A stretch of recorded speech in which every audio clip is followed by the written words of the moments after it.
মামুনুল হক সাহেবের গালের মধ্যে একটা চর মেরেছে আল্লামা মামুনুল হক হাফিজাহুল্লাহ। স্টেজের মধ্যে আরেক বড় শায়েখ তিনি স্টেজে উঠলেন, উঠে বললেন, এই ক্যামেরা কেন? মামুনুল হক সাহেব বললেন, হুজুর ক্যামেরা নামাচ্ছি। আগে নামাও নাই কেন? এগুলো হারাম না? এই কথা বলে এবার মামুনুল হক সাহেবের গালে আলতো করে একটা চপেটাঘাত করলেন। এরপরে এই ভিডিওটা আবার দূর থেকে কেউ একজন মোবাইলে করে ফেলছে। এই ভিডিও যখন ইন্টারনেট ইউটিউবে প্রচার হয়ে গেল, সব জায়গা থেকে সমালোচনার ঝড় উঠল যে তার মতো একজন মুরব্বী আলেম আরেকজন ছেলের বয়সী ছাত্রের বয়সী একজন আলেমকে হাজারো লক্ষ জনতার সামনে গালে হাত দিবে, গালে আঘাত করবে, এটা হয়? এরপরে আল্লাহ দিলে ওই শায়েখের পক্ষে আবার কিছু বড় বড় হুজুর বের হয়ে গেছে। তারা এবার ফতোয়া দিচ্ছে, না না না না, আপনারা বিষয়টাকে এভাবে দেখতেছেন কেন?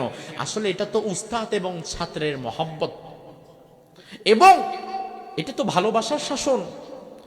আরো এক ধাপ এগিয়ে বলা হচ্ছে, মানুষের সামনে একটু চড়থাপ্পড় দেওয়া এটা নাকি জালালি সুন্নত। কি সুন্নত? তাই জালালি। জালালি মানে হচ্ছে গরম। জালালি মানে কি? কথা বলেন না। জালালি মানে কি? রাসূলুল্লাহর সুন্নত তো জালালি না, বরং রাসূলুল্লাহর সুন্নত হবে জামালি। জামালি মানে সুন্দর, ঠিক কিনা? রাসূলুল্লাহর লক্ষ লক্ষ সাহাবায়ে কেরাম, এর মধ্যে কোন সাহাবীকে রাসূল কোনদিন ভরা মজলিসে একটা থাপ্পড় মারছে এমন একটা হাদিস আপনারা পেয়েছেন? রাসূলুল্লাহ সবচাইতে কাছের সাহাবী, সবচাইতে কাছের রাসূলুল্লাহর সাথে 10 বছর খেদমত করে খাদেম হিসাবে ছিল আনাস বিন মালিক রাদিয়াল্লাহু আনহু। আনাস বলে, আমি তো 10 বছর মুহাম্মদুর রাসূলুল্লাহর সাথে ছিলাম। 10 বছরে আমার রাসূল কোনদিন আমাকে আঘাত করা, বকা দেওয়া তো দূরে থাক, কোনদিন আমার দিকে চোখ রাঙিয়ে চোখ মোটা করেও তাকান নাই।